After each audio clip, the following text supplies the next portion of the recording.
Dame Jenny, good morning. Thank you for being with us before the committee. You're possibly quite familiar with how these processes run, but we'll have you for 10 minutes this morning and I'll hand straight over to you to begin your presentation. Thank you, Mr. Chairman, Morena, and greetings to the committee. When I left Parliament 23 years ago, I couldn't conceive of the fact that I would then be in front of you as I am today. I'm here because I view this bill as unconscionable in terms of its proposal to rethink the way in which we engage as treaty partners without reference to the treaty partner in drafting this bill. And I use the word unconscionable because it's also a word that I used when I delivered the apology. And in saying so, I, addressed the fact that over 7 generations, the action of the Crown in not honouring what we had committed to was an unconscionable action. And I view the fact that we have this bill in front of us where we are proposing a different future in the way in which we treat this delicate, precious, creative, visionary relationship in a way that we think we can exclude the original partner and voice. By the way, for a party of 9% to be so audacious as to do this, I have to frankly admire the audacity, but condemn the notion that that is reasonable. And I also, in saying so, would say to the supporters of a party like this, they would never tolerate a third party coming in on a contract that they had signed and then deferred it or referenced it to another party with no interest and saying, well, now you can vote on it regardless of what we agreed. So I view the treaty as a notional contract, and yet it is a spiritual and committed undertaking. It is like any relationship. Often the two parties come together with a different lens, but they commit themselves to try and shape a different future where both can benefit and prosper. And so in coming back to this bill, I ask you to reject it at the earliest possible convenience, because I can't overstate the damage that I believe it is doing. And frankly, I find it heartbreaking that I've lived through a generation where there were giants in Maoridom who, as leaders, stepped forward and created a vision that we now sit and inherit today, and also political leaders. I think of Matt Rata and Jim Bolger and Sir Douglas Graham and Doug Kidd, and of course more recently Chris Finlayson, who worked with some of the giants who go way back, even Venn Young, who had the courage to say, in the context of the treaty, the loss of the language is indefensible, and worked with other Maori leaders to bring recovery. And our generation is now inheriting the success. And that's why I take deep offence that where we are starting to try over the last 50 years to rebuild some credibility around this relationship, that we would allow ourselves to be diverted. And the degree of depth and anguish and division, not only amongst Maori, and I'm very conscious that my colleagues from Ngāpuhi are behind me, and my dear friend Miri, who I walk with together as we try and think our way forward in what the future looks like, as we learn from the past and let it inform the future. But as the treaty foresaw, this was a creative relationship.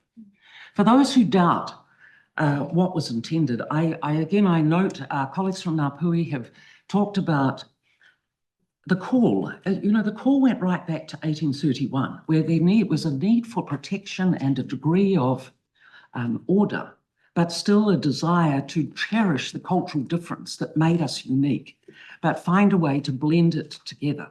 That went through the 1830s. And of course, it's a must read to go and read what Normanby said to Hobson. Normanby's letter to Hobson is in fact the essence of the principles of the Treaty of Waitangi. And if you read it, you will see Article 1, Article 2, and Article 3 reflected in it. He then said to Hobson, go and begin the process. Hobson showed up in Kororareka, where I live. I feel the pulse of this conversation daily. He then said the 3 principles would advance, and in 8 days, took those principles into the formation of the treaty. The treaty was debated on the 5th, and Maori wrestled with this, whether or not it was in their interest or otherwise. And so we have an agreement that is shaped in many respects where we are today. But I want to also put, as I referred to in my submission, be careful. So please discharge this bill. But also as we look forward, there are two things that I ask. In our thinking about what the principles were, I don't view them as an intense legal framework. In fact, it's interesting and important to note that over the 185 years young that we are together, we have not sought to codify the principles of the treaty. Even Sir Geoffrey Palmer avoided codifying the principles of the treaty, and I think there's good cause not to do that, because the trusted relationship rests in leadership, not law. And in my opinion, if we codify the law or the principles into law, we hand it to the bureaucrats and to the judiciary. And we take the initiative away from leaders like my young friend here, the next generation of Maori leaders who are going to balance guardianship with stewardship, working with us all together as we shape a future worthy of the promise that the treaty foresaw. And so I simply conclude my comments. Great nations don't break their promises. I think that the promise of the treaty was profound, and it doesn't need some, second-hand car salesman to try and divert us into some notion that frankly is not worthy of the promise of the treaty. And I don't say that reference in person to the promoter, but rather how I view trivializing the importance and the intensity of this relationship. For me, a shared society where it's safe for difference, we cherish the undertakings that were there, we understand culture and heritage as we build a future together, are precious beyond belief. And look around the world, there are not nations who are gifted a treaty such as we have. I think the question is whether this Parliament is capable of seeing this bill off, but encouraging people into a space where we bring this conversation back together, where we can value and respect difference. This Parliament is already a manifestation of Article 1. It is one of the most diverse parliaments in the world. Maori are more represented than the numbers, and that's a success of the treaty. No political party thinks it's electable unless it has Maori and Pākehā as candidates, and that's a success. It's not in the law. We are living the treaty. People are seeing themselves in the context of the treaty. And my challenge to myself and all of us as we look ahead is to ask, are we participants in the treaty or observers? This bill, to me, pushes us back and uses abstract language like universal humanity. Be careful of the mischief of people who use these phrases, because usually it excludes culture and diversity.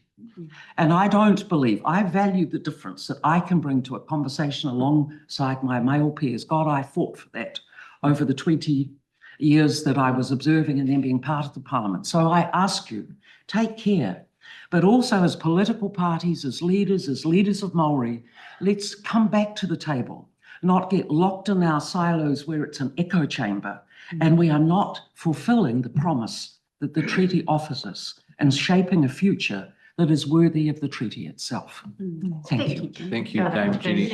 What we'll do is we've got some time for questions, some very quick questions. I'll take one from each side of the table. We'll go Mark Cameron and then Duncan Webb. Always a pleasure, Dame Jenny, to have you here. You heard Mr. Franks earlier on in his remarks. How do you reconcile the remarks that he made about expansive interpretation in the courts? And do you think that's happening in New Zealand with our courts over the journey of the inception of the treaty and where it sits today, thinking of things like resource management law and natural assets? Look, I do think we've got a big challenge. And there is, in the last 15 years particularly, there's been a rush to put principles of the treaty in specific legislation. And I would say to this committee and to the public, don't be afraid about asking the question, should we review where this has taken us to? I mean, I watch my Maori colleagues up north. They are exhausted in being dragged to the table to discuss things that are often not of any interest to them. But parties who are obliged by the law to consult are spending time and money that would be better put elsewhere, and then the courts are leading in with their own interpretation. The Parliament and leadership is sovereign here in shaping the future. So use the principles in law lightly. And I, for one, think that we should have an open discussion around whether they've served us well. I don't support the codifying. Generally speaking, I've seen leadership get us further more quickly, where Maori have come and discussed and formulated a view to a point of consensus and then agreed how the law should capture that, as opposed to the law being designed that forces us to then respond to the law and leave it to the judiciary to decide. So I do believe there's overreach of the judiciary, but it is in the hands of leaders, Maori and Pākehā, to guide the government and the Parliament so we get what we wish for, rather than inherit something that is sort of like a politically correct bureaucracy. And we do have a moment here where we can take a breath and take the time to think this through. Thanks, Dame Jenny. We are a little over, so I will go to Duncan's question. Just Good, thank you for that. I liked almost all of your written submission as well. I'm really interested in your experience as Prime Minister and as really central to some treaty settlements. There's been discussion around the right of a democratically elected government to do whatever it wants. Sure. And some of the comments you've just made bring a much softer and more nuanced approach to that. And I'd really like you to talk about what you see as the constraints on the behaviour of what a good government or a good parliament should do in this context in particular. You know, I was a young South Island Member of Parliament when I arrived here, and my knowledge of the treaty was about this thin. Yeah. So we're all on a learning journey. And I come to your point that when we sat round the cabinet table and grappled with the Ngāi Tahu agreement, we could not have got there without, by the way, the outstanding work of the tribunal, that through its research and working with Maori were able to quantify the degree of loss and offence and impact on mana and property and every culture and language and every other aspect that could inform us to then make a decision. So there are pillar points, but when I delivered that apology and was aware that over 7 generations, the Crown that had said they would do certain things and then didn't, the depth of damage that does. So bringing it forward to your question, you know, we have to avoid that repetition. It's not an easy question for me to answer for you, but what I've learnt is that you know, at that point where you are coming to a point of reconciliation, it is much more about the meeting of minds, not agreeing on everything, but the generosity of Maori of accepting less than 1% of the today value of the offence is extraordinary. People need to know that Maori time and again come back to the table trying to bring the treaty to life. And I, for one, try to stand in the middle, learning as I go, to give voice to both Pākehā and Maori to understand the value that brings. So yes, the law needs to be clear. Yes, Parliament from time to time needs to stamp its authority, but Parliament usually follows. It doesn't lead. And when it leads, as it did when it was causing the offence that was I effectively had to settle in relation to Ngāi Tahu, when you get to that point, you realise that you might think you've got the authority, but if you move outside the scope of the treaty, you then finish up having to, again, go back and apologise for not being adequate in the undertakings. The nation we can be relies on people and leadership. The Parliament, if it does overreach itself, will find itself in the position I was, where it will be apologising for generations past in order to try and regain its footing and move forward. So tread carefully. You do have the authority, but make sure you've built the consensus as you exercise the authority, rather than the arrogance of imposing an authority only to then have to review the relationship, which is where our strength of a nation lies, and the creativity and possibility and promise ahead exists for my grandchildren and people ahead of us. So tread carefully, but lead with clarity. Thank you. Thank Thank you, you. Dame Jenny. We appreciate your time this morning.